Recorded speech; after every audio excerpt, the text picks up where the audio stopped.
Faut-il manger cru ou cuit? Est-il mieux de cuisiner ou de cuisiner ses aliments?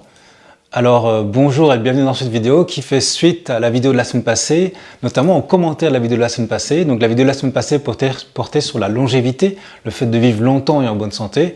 Et donc il y avait le docteur en naturopathie Irène Grosjean qui a 92-93 ans bientôt, donc bientôt 93 ans. Et qui parlait notamment de l'alimentation crue, mais dans un cadre plus général qui est celui de la santé optimale. Et puis ça portait donc sur une interview sur le thème de la longévité, le fait de vivre longtemps et en bonne santé, puisque tant il est vrai de voir que les gens meurent de maladie et non pas de vieillesse et en bonne santé. Les gens ne meurent pas en bonne santé en général et c'est bien triste. Et là, on voit justement l'exemple de quelqu'un qui est considéré comme très âgé et pourtant en très bonne santé. Et donc, dans les commentaires que j'ai reçus, il y avait des commentaires très élogieux, des gens qui étaient très étonnés de voir « Waouh, c'est incroyable, elle travaille encore, ça fait plus de 62 ans qu'elle travaille. » En plus, c'est l'effet comme Michel Drucker, Michel Drucker qui a commencé à travailler à 20 ans, donc il a 60 ans de carrière. Mais elle, si elle avait commencé à 20 ans, alors elle a 72 ans de carrière, 72 ans de carrière, c'est énorme. Et surtout en pleine forme, puisqu'elle travaille encore et elle est très dynamique, tout comme Michel Drucker d'ailleurs, qui je pense aussi fait énormément attention à son alimentation et qui mange aussi beaucoup l'alimentation vivante, donc riche en vie. Mais donc dans les commentaires que j'ai eus suite à cette vidéo, il y a eu beaucoup de très chouettes commentaires sur Telegram ou par email ou bien sûr dans les commentaires YouTube. Et puis il y a eu aussi des critiques intéressantes de personnes qui disaient « mais non, moi je trouve qu'elle est trop rigide ». Elle pense avoir la vérité, elle veut absolument que tout le monde mange cru, mais c'est pas forcément vrai. Il y a des gens qui mangent cru, qui sont en bonne santé, qui sont âgés aussi. Voilà, enfin, il y avait des critiques sur sa personnalité où les gens pensaient qu'elle imposait absolument le cru. D'où la question, faut-il absolument manger cru ou faut-il absolument manger cuit? Eh bien, la réponse, c'est pas la question d'abord, c'était plutôt est-ce qu'on peut vivre en bonne santé? Mais ensuite, sur cette question-là, eh bien, je dirais les deux. C'est-à-dire qu'on peut manger les deux en fait. Pourquoi être rigide? Ça c'est encore une fois notre ego qui veut absolument imposer quelque chose, c'est la vérité. C'est pas du tout son objectif, c'est peut-être pas son message. Son message c'était plus d'attirer l'attention sur les 4 lois de la vie qui font que, eh bien, si on mange des aliments crus, on a beaucoup plus de chances d'avoir une bonne énergie parce que c'est directement biodisponible. L'énergie dans un aliment cru est directement biodisponible. Et puis les aliments qui sont cuits sont morts. Et donc nous amènent beaucoup de toxines et génèrent beaucoup d'inflammations qui sont à la base de beaucoup de maladies. Donc c'est pour ça que c'est important de jeûner et d'éliminer, et c'est pour ça qu'elle a mis en place, elle remet en place ce qui était connu depuis la nuit des temps par tous les médecins, en fait, c'est les purges en fait. Et donc c'est ni l'un ni l'autre, et c'est important de quitter cette pensée binaire qu'il faut absolument faire ça, ou manger de la viande ou pas du tout manger de viande. Ben, les deux. Par exemple, personnellement, juste moi personnellement, je mange, on va dire, 60-70% cru, donc 70% cru, 30% cuit. Parce que même si je sais que le cuit peut eh bien, avoir des tas de désavantages, il y a aussi des avantages. Et c'est quoi les avantages? C'est notamment le plaisir. C'est important, quand on est dans la souplesse, on peut voir qu'on peut être beaucoup plus dans le plaisir aussi. On est dans la liberté de choisir. Et si on sait que un aliment peut nous amener des toxines, mais en même temps, après ça, on prend soin de son corps en permettant au corps de se nettoyer et de se reposer, il y a là un équilibre intéressant. On n'est pas obligé d'être tout le temps dans un domaine, dans le cru. On n'est pas obligé de manger tout le temps cru ou manger tout le temps que des salades, comme j'ai entendu. Parce que là aussi, il y a une méconnaissance de ce que c'est manger cru. Je ne suis pas un spécialiste, mais je m'intéresse un petit peu. Et en fait, la cuisine est aussi gastronomique que la cuisine. Il y a une gastronomie de la cuisine qui est super. Moi, j'aime bien de temps en temps aller manger une fois tous les 3-4 mois ou tous les 6 mois un plat de pâtes dans un restaurant italien. Je sais que c'est complètement mort. Pourtant, en termes de nutriments, c'est zéro. En termes de micronutriments, il n'y a rien de vivant là-dedans. Par contre, en termes de plaisir, il y a beaucoup. Et donc, après, je sais que je vais peut-être jeûner.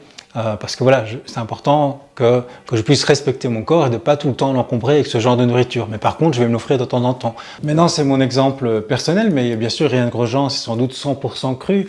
Tout comme Marie-Sophie Elle, c'est peut-être 100% ou 90% cru. Tout comme Marcus Rothkranz aux États-Unis, que je suis depuis de nombreuses années, ben lui c'est 100% cru aussi, mais ça leur fait plaisir en fait, cette notion de plaisir, c'est ça qui compte. Comme tous les passionnés qui sont à 100% dans leur truc, ils voient tout à travers le prisme de leur passion, et c'est bien normal, mais c'est pas pour ça qu'ils imposent aux autres, c'est juste qu'ils sont à fond dedans. Irène Grosjean, elle voit finalement la souffrance humaine ou le bien-être humain qui dépendent beaucoup de nos humeurs qui sont donc ces liquides dans lesquels nos cellules baignent, et si nos cellules sont intoxiquées de colle et d'acide, eh bien elles ne peuvent pas donc être en contact au niveau électromagnétique avec l'intelligence de la vie, et donc ça va donner des humeurs sales qui donnent au niveau émotionnel, au niveau psychologique des gens qui sont de mauvaise humeur ou d'humeur triste ou d'humeur inquiète. Et donc elle voit tout à travers ce prisme-là, mais c'est intéressant, il y a certainement évidemment, je pense, une immense part de réel par rapport à ça, tout comme on peut également avoir une passion pour la thérapie ou l'hypnose, et voir tout à travers le prisme de l'hypnose, de l'inconscient, et de voir que si on est malheureux ou que si on a des addictions, par exemple au sucre ou à autre chose, eh bien c'est d'abord avant tout un problème émotionnel, un problème psychologique, c'est sans doute qu'on est en souffrance et qu'on se rabat sur la nourriture et on mange très mal parce qu'on a des blessures, parce qu'on a des choses à résoudre. On va en fait utiliser la nourriture comme un anesthésiant émotionnel en quelque sorte. Mais on peut aussi être passionné de spiritualité et voir à travers tous les problèmes humains, à travers le prisme de la spiritualité, comme le font beaucoup les éveillés, c'est-à-dire que toute la souffrance ou le bonheur humain dépend essentiellement de notre capacité à nous détacher de l'illusion du moi, parce que tant que nous sommes conditionnés à croire que nous sommes ce moi et que nous sommes donc attachés à notre ego, identifiés à notre ego, eh bien la souffrance humaine continue. Et c'est donc le détachement de cette illusion et le retour à notre vraie nature, le retour à la maison, qui permet vraiment de pouvoir trouver une paix intérieure profonde. Et dès lors, s'il y a paix intérieure, il y a naturellement une hygiène de vie, une alimentation naturelle qui va être beaucoup plus juste, qui va se mettre en place. Mais tout ça, encore, tous ces prismes différents, je pense, peuvent être mis ensemble et peuvent être tous complémentaires. Parce qu'on trouve toujours des contre-exemples, comme je parlais de Jeanne Calment tout à l'heure, bien il y a des gens aussi qui sont éveillés, qui ne vont pas du tout prendre soin de leur corps, qui vont fumer, qui vont... il y a toujours des contre-exemples. Donc c'est bien, je pense, d'avoir toujours cette souplesse, en fait, la souplesse qui est vraiment si importante. Et la souplesse qui est de... Parce que j'ai lu dans les commentaires aussi que les gens pensent que la cuisine, c'est quelque chose qui est finalement bof. C'est manger des poireaux crus. J'ai vu cette phrase, bof, c'est pas très intéressant. Mais c'est bien plus que ça. La cuisine, c'est une véritable gastronomie. Moi, j'ai pas trop le temps de m'y intéresser, mais je m'amuse un petit peu à faire des expériences culinaires. Et là, je vous ai apporté quelque chose que j'ai fait. Donc la cuisine, c'est vraiment le fait de garder les aliments le plus biodisponibles possible, donc de ne pas les cuire à très haute température, mais on peut quand même les cuire, notamment dans un déshydrateur. Voilà, ici je vous montre rapidement, ce sont des cookies au chocolat en fait, qui sont donc bien solides en fait, et qui sont en fait un mélange de noix, c'est 5 noix avec de la graisse de coco, des dattes pour le côté sucré, et puis du cacao à 100%. Et donc en fait ça a un aspect solide, mais c'est pas du tout de la cuisine, c'est de la cuisine. Tout ça pour dire que, bon là c'est rien du tout, ça donne pas de mine comme ça parce qu'il y a moyen de faire beaucoup mieux. J'ai pas le temps de regarder les livres de recettes de cuisine, mais c'est juste pour dire qu'il y a moyen en fait de manger des choses succulentes qui ressemblent à la cuisine, mais qui sont remplies de minéraux, de micronutriments en fait. C'est ça qui est intéressant. Mais maintenant, ceci dit, entre une vie où je fais à 100% attention et je respecte à 100% les principes, que ce soit cru ou autre chose, ou de méditation, mais finalement c'est rigide et je m'amuse pas, et je ne me fais pas plaisir parce que je fais jamais d'écart, ou une vie où je fais des écarts, mais j'ai beaucoup de plaisir, et je vis peut-être un peu moins longtemps, qu'est-ce qu'on préfère? Vous voyez, la question est ouverte. Je pense qu'il y a moyen d'avoir une voie de juste milieu qui est à la fois, et c'est ce que je propose dans les accompagnements que je fais en jeûne et spiritualité, c'est à la fois de se faire plaisir tout en à la fois étant attentif à son corps et en même temps en étant conscient de sa psychologie, de l'origine de nos émotions, et aussi d'avoir cette vision spirituelle sur ce que nous sommes vraiment. Et donc j'en reviens à cette notion de souplesse qui est vraiment fondamentale pour vivre bien dans la vie, pour pouvoir traverser les crises actuelles que nous traversons aussi, pour pouvoir prendre soin de sa santé. C'est la souplesse qui amène la liberté, qui amène la notion de plaisir, qui est essentielle. Dans les accompagnements de jeûne et spiritualité que je fais, j'en fais un tous les 2 mois plus ou moins, le prochain c'est dans une dizaine de jours. Je mets le lien en dessous de la vidéo si ça vous intéresse. Eh bien, dans les accompagnements de jeûne en ligne ou de jeûne dans les montagnes ici dans le Valais, c'est sur la même chose, c'est l'état d'esprit qui est la clé pour la réussite. C'est comme on dit en anglais, c'est le mindset, c'est l'état d'esprit qui est un état d'esprit qui est la souplesse, qui est l'ouverture d'esprit, la non-rigidité, pas du tout la pensée binaire, mais tout le contraire, c'est vraiment une ouverture, ce qui amène aussi la notion de plaisir, d'adaptation. C'est pour ça que je propose d'ailleurs 4 niveaux de jeûne. Je pense que ça se fait pas vraiment ailleurs, ça. J'ai rarement vu ça, c'est je propose 4 niveaux de jeûne selon l'expérience de la personne, suivant son état d'énergie, et la personne peut changer en cours de jeûne. Chaque jour, on se voit le soir en ligne pour voir où en est la personne, et elle peut choisir son niveau de jeûne, soit descendre ou monter dans le niveau de difficulté du jeûne, qui part du jeûne sec qui est le plus dur, au jeûne où on fait un seul repas par jour. L'idée, encore une fois, c'est la souplesse, et surtout écouter son corps qui naturellement a envie de jeûner. Les enfants, quand ils sont malades, ou les animaux qui sont malades, ils vont naturellement jeûner. Le jeûne est une pratique millénaire qu'on retrouve partout, et c'est quelque chose qui est naturel finalement. Mais comme on est tellement dans la tête et tellement dans ce qu'il faut penser, ce qui est juste, ce qui n'est pas juste, dans les croyances en fait, on a tendance à ne plus écouter l'intelligence du corps, l'intelligence de la vie dont parle Irène Grosjean, qui fait que naturellement, il y a des moments où je ne vais pas manger le matin, où je ne vais pas manger le soir, où je ne vais pas manger, parce que mon corps a besoin d'éliminer. C'est super important. Et parfois, j'ai envie de manger cuit, parfois, j'ai envie de manger chaud, parfois, j'ai envie de manger cru. Je vais écouter mon corps, en fait. Le corps, c'est mieux que notre petite intelligence mentale. Le corps, qui est cette intelligence qui gère des millions de phénomènes à chaque seconde, rendez-vous compte. À chaque seconde, il y a des millions de phénomènes qui se passent dans votre corps, dans les cellules, dans les gènes, dans tous les systèmes qui fonctionnent ensemble, le système hormonal, le système nerveux, le système entérique, le système immunitaire, enfin c'est incroyable en fait.